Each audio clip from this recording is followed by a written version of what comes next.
Bon, mes chers amis, je commence par ça, par mes chers amis, parce que comme l'heure avance, que le burger normand nous attend, je vais aller à l'essentiel et répondre à l'invitation d'Hervé, merci à toi, de m'exprimer sur effectivement la situation de notre famille politique. Alors pour tout vous dire, moi qui ai un passé assez long de militant, j'ai été président de la Fédération du Calvados, avant d'autres bien meilleurs que moi, Sophie.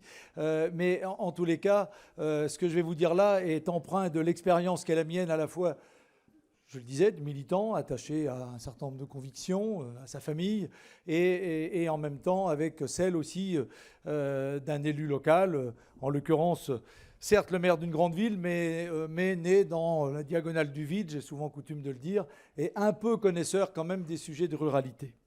Voilà, et donc, voilà, j'ai assez, comment dire, je répugne assez souvent à entrer dans les débats autour de ce qu'on pourrait appeler la vie politique, politicienne ou partisane, parce que c'est vrai que malheureusement, pour toutes sortes de raisons, parfois notre corps défendant en tant qu'élu, mais aussi parce qu'on est trop souvent enclin à entrer dans ce phénomène, c'est vrai que je regrette souvent, par exemple, qu'on soit en permanence dans une sorte d'immédiateté et de réaction plutôt qu'un minimum d'analyse sur le temps long, que la posture l'emporte la plupart du temps sur l'honnêteté intellectuelle et la bonne foi, que la communication remplace la conviction, que finalement le désir de plaire remplace complètement la nécessité de faire et la volonté de faire.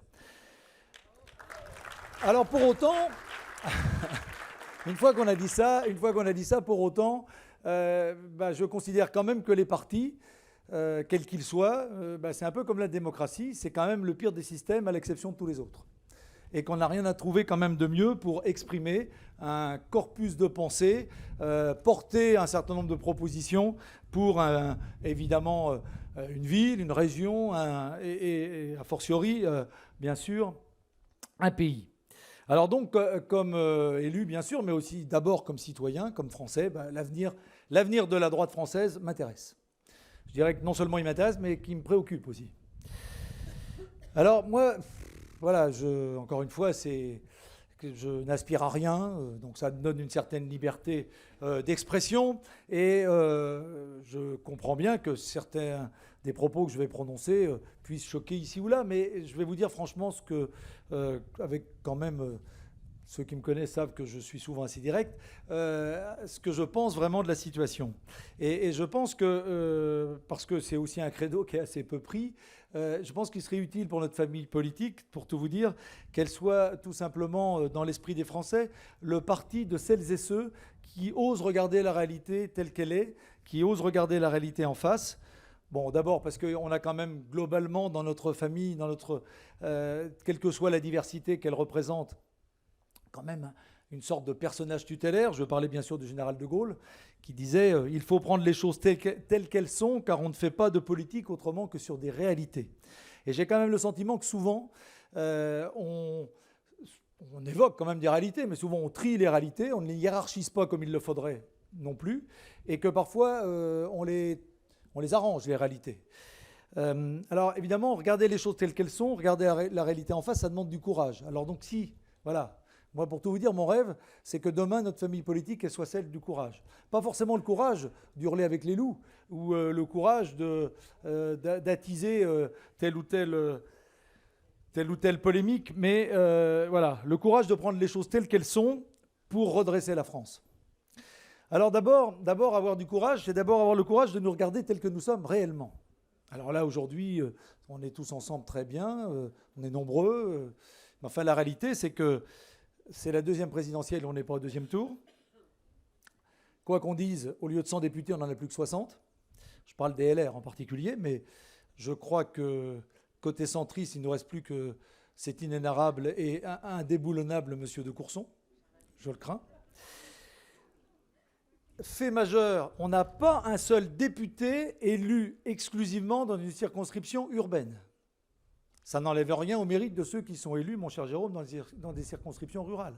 Mais quand même, au passage, 80% des Français vivent en zone urbaine. Je le regrette de dire qu'on n'a pas de ligne politique claire. Je vois bien qu'on s'empresse d'élire un chef ou une chef, je ne sais pas, Pour le moment, il n'y a que des hommes qui sont candidats, mais on n'a pas défini de ligne politique claire. Alors, certains parlent d'identité, c'est très important.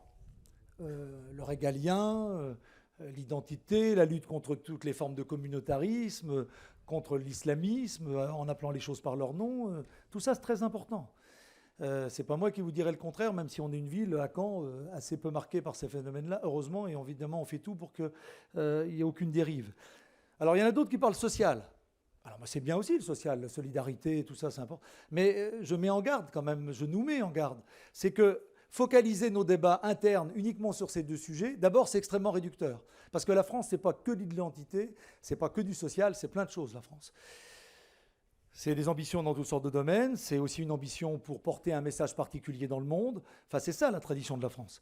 Donc c'est très réducteur. Puis il y a un deuxième sujet contre lequel je mets en garde, c'est que là pour du coup le créneau est déjà pris.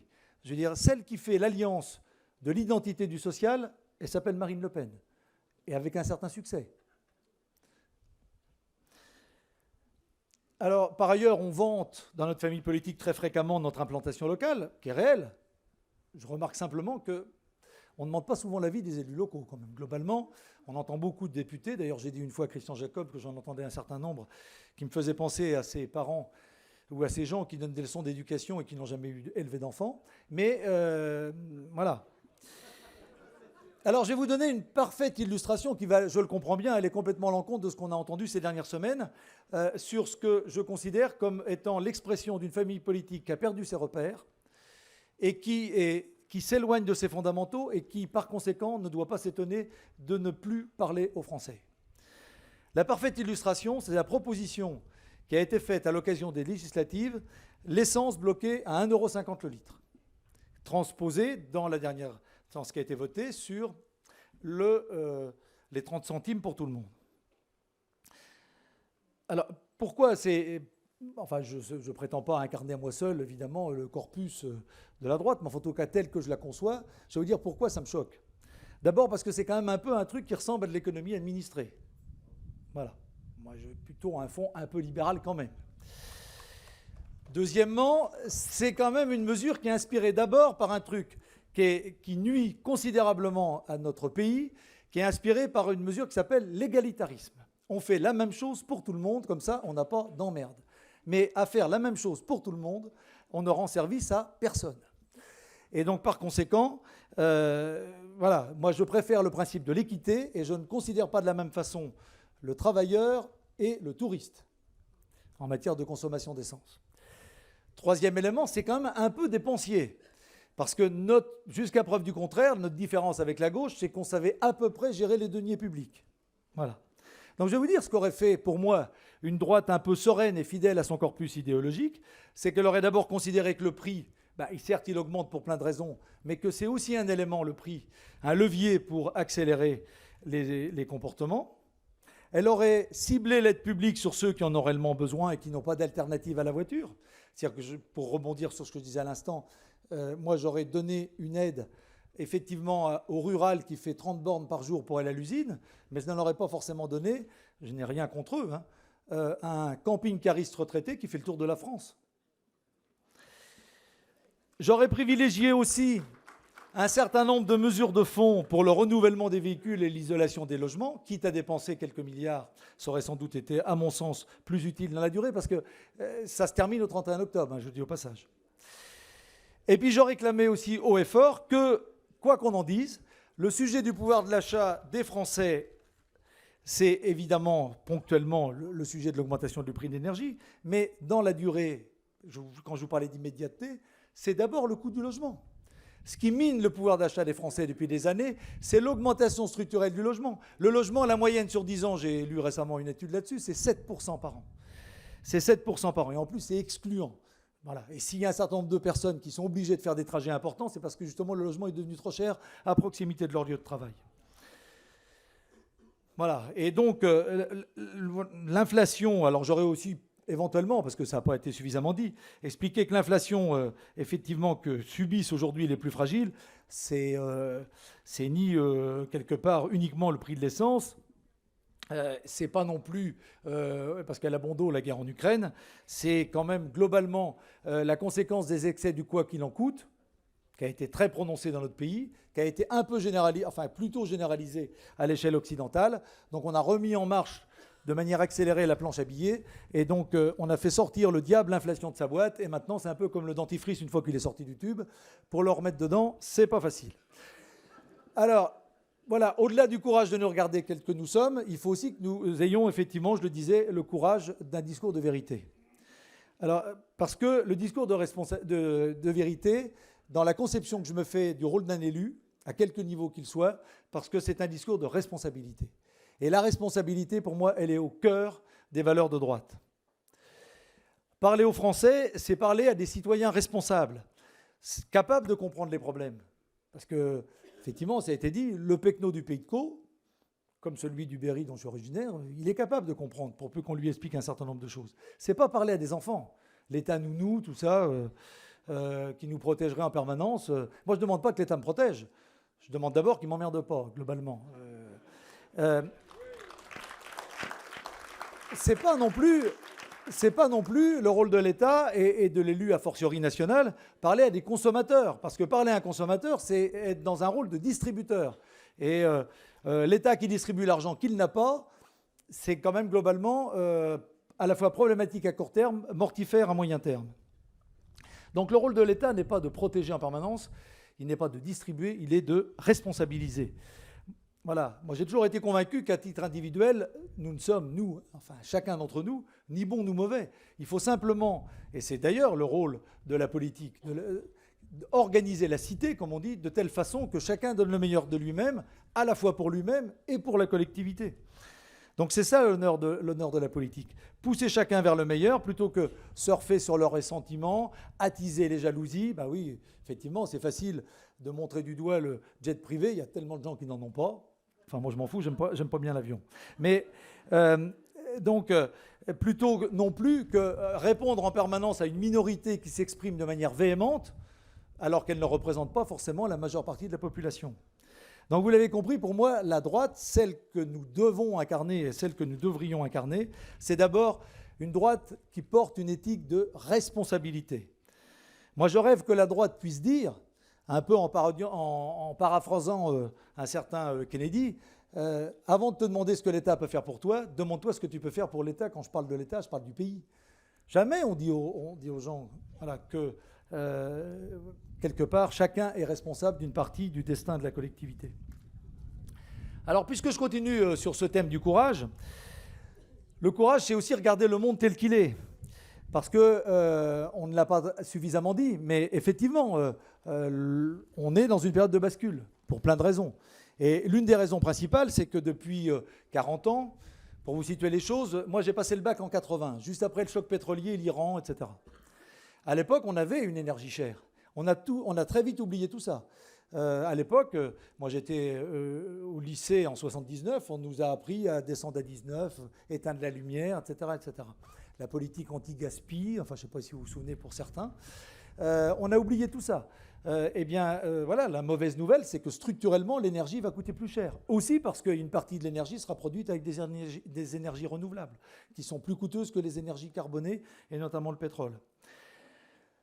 Structurellement aussi, une alimentation de qualité, ça coûte aussi plus cher, par exemple.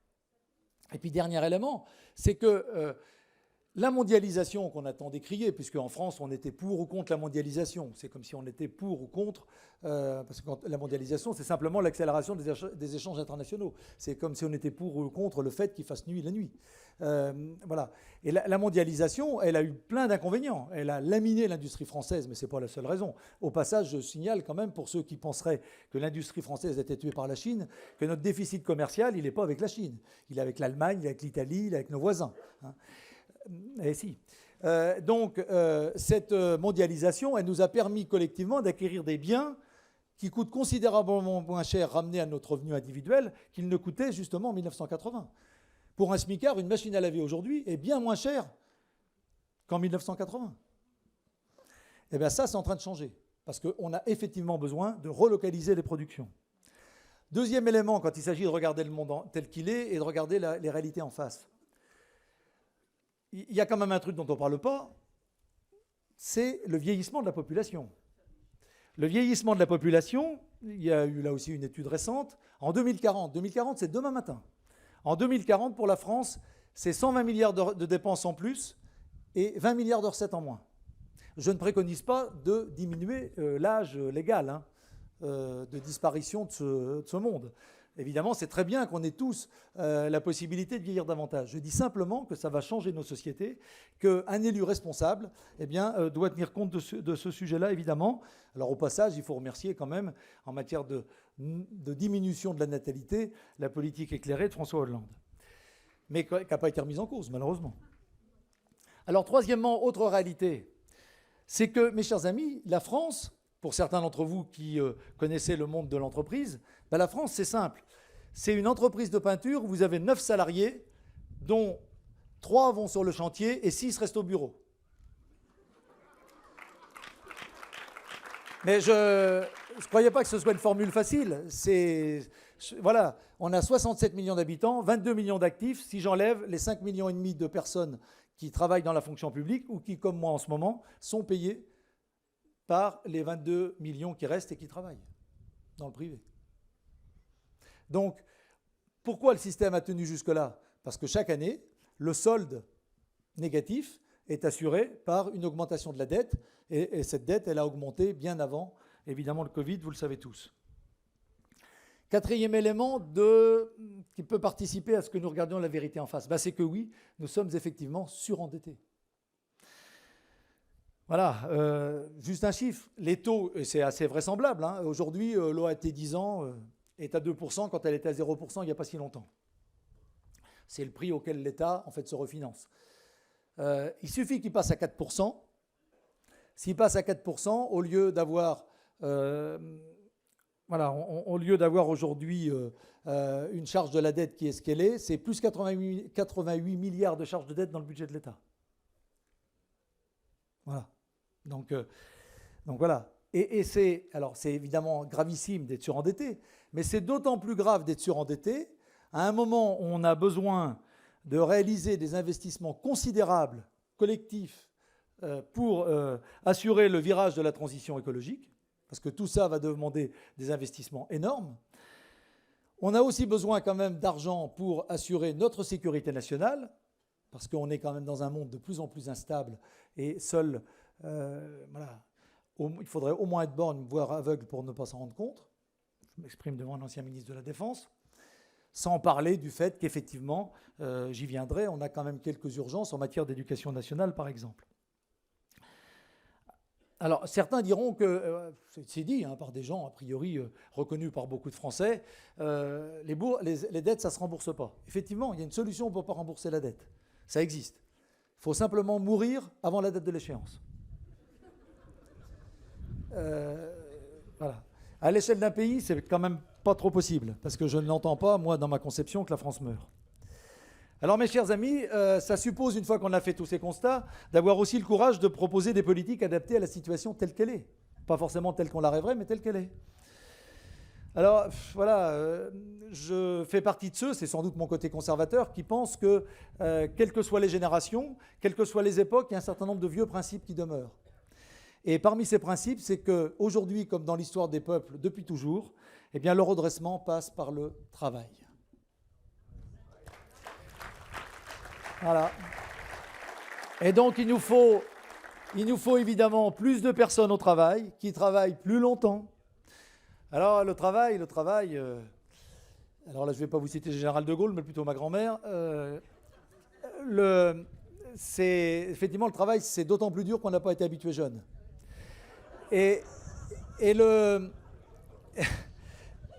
Voilà, au-delà de la notion de travail, il y a quand même globalement une notion d'exigence. J'entendais tout à l'heure monsieur l'inspecteur de l'Éducation nationale, inspecteur général de l'Éducation nationale, dont j'ai beaucoup apprécié l'intervention. Mais il y a quand même un sujet, moi, qui me turlupine. C'est que cette culture de l'exigence, on doit évidemment l'inculquer depuis le plus jeune âge. Et je m'étonne quand même, globalement, qu'on puisse aujourd'hui, par exemple, avoir le bac sans travailler. pas beaucoup, enfin moi j'ai un fils qui l'a eu en tout cas, et que quand on est un élève à la fois brillant, et donc j'ai bien retenu plutôt un garçon d'un milieu urbain qui fréquente un lycée de haut niveau, ben on a au final 22 sur 20 au bac. Ben oui, c'est quand même... voilà. D'ailleurs, à propos de travail, quand je vous disais quand même que, quelles que soient les tentations du moment, quand même il y a des vieux principes qui demeurent, c'est que, je ne sais pas si vous vous souvenez, à l'occasion des élections présidentielles de 2017, le grand sujet, c'était la disparition du travail. Aujourd'hui, c'est la disparition des travailleurs qui pose problème. Alors, deuxième principe qui est un peu immuable aussi dans l'histoire des peuples, c'est que le progrès collectif est très lié au niveau des compétences. Alors, je ne vais pas revenir là-dessus parce qu'effectivement, ça a été fort bien dit tout à l'heure. La priorité, c'est évidemment l'éducation. Et la période la plus, peu de Français le mesurent, mais la période où la France a été la plus rayonnante, c'est 1910. En 1910, comme par hasard, effectivement, c'était quelques années après l'instruction obligatoire, etc. Et c'est l'époque où la France a inventé toutes sortes d'innovations. Le cinéma, la photographie, l'aviation, l'automobile, on était en pointe sur toutes les inventions. Et donc, pour être en pointe sur, et en particulier en lien aussi avec les défis écologiques, ça passera beaucoup par de nouvelles innovations. Et l'innovation, elle est portée par des gens qui ont des connaissances, évidemment. Alors, comme toujours aussi dans l'histoire des peuples, la qualité du futur, elle passe par la capacité à mobiliser des moyens au présent et à investir pour l'avenir. Voilà, quitte à diminuer un peu la facilité du présent. Et c'est vrai qu'aujourd'hui, voilà, nous privilégions très clairement notre présent. Nous adressons à nos petits-enfants ou à nos enfants nos factures, non seulement les factures du train de vie de l'État, mais nos factures de santé, etc., etc. Donc évidemment, il conviendra de réorienter la dépense publique vers ce qui va justement nous aider à surmonter les défis de l'avenir, et donc en particulier l'investissement. Voilà, il y a plein de gens sensés, en particulier les gens qui travaillent sur le GIEC, au sein du GIEC, qui vous expliqueront qu'en gros, l'investissement public pour surmonter, c'est mettre chaque année à peu près 3%. Tous les investissements en matière de transition écologique, c'est mettre chaque année au moins 3% du PIB. Bon, c'est 75 milliards par an, ce qui est une somme finalement importante, mais qui est évidemment acceptable dès lors qu'on accepte de réallouer des moyens. Alors sans parler bien sûr de ce dont je vous parlais tout à l'heure, lié au vieillissement de la population. Donc en revanche, il est vital de réformer pour réorienter la dépense publique. Donc je mets en garde aussi mes amis sur le fait de proposer à un moment où on est surendetté, et à un moment, on a besoin de réaliser des investissements d'avenir extrêmement vitaux sur la tentation de promettre des baisses d'impôts.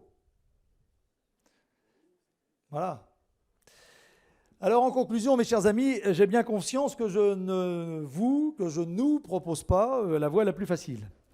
Alors, pour autant, moi, je suis persuadé quand même que ce courage, nous devons l'avoir si nous voulons que notre famille politique se régénère et parle à nouveau aux Français, à tous les Français. Parce que je suis persuadé que nos compatriotes peuvent adhérer à cet effort collectif, parce que la plupart d'entre eux aiment leur pays et sont soucieux de l'avenir de leurs enfants. Ils sont prêts à cet effort dès lors qu'ils considèrent que ces efforts seront partagés, justes, parce qu'ils attendent au fond d'eux-mêmes que la France porte un message particulier dans le monde. Mais au-delà d'être courageux dans le contexte que je vous décrivais au début de mon propos, il nous faudra au moins incarner 3 qualités essentielles qui ne sont pas toujours très partagées. Je ne parle même pas de notre famille politique, mais en particulier je ne citerai pas de nom, mais de représentants du gouvernement actuel.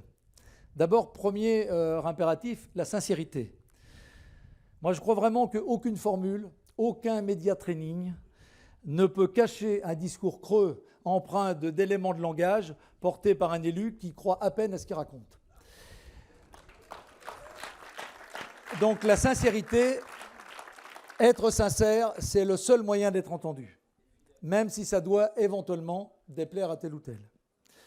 Deuxième sujet, l'exemplarité. Deuxième qualité, l'exemplarité. Appliquons au local ce que nous préconisons au plan national. Parce que, je ne veux pas citer de nom non plus, mais j'ai parfois surpris tel ou tel prôner un certain nombre d'économies au plan national et ou une certaine rigueur budgétaire et augmenter allègrement les impôts dans sa commune.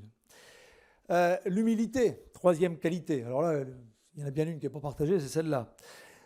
Et ne laissons pas croire que les solutions viendraient d'en haut, quand bien même en haut, on aurait un nouveau Jupiter.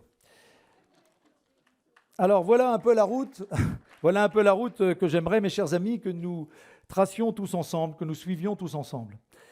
La politique étant quand même tout sauf une science exacte, je ne vous garantis pas le succès. Ça, je n'irai pas jusque-là. En revanche, ce que je peux vous assurer, c'est que si nous suivons cette voie du courage, il y a au moins une chose qui est certaine, c'est que nous pourrons, mes chers amis, regarder nos petits-enfants droit dans les yeux. Et ça, c'est déjà une grande chose. Vive la Normandie, vive la France!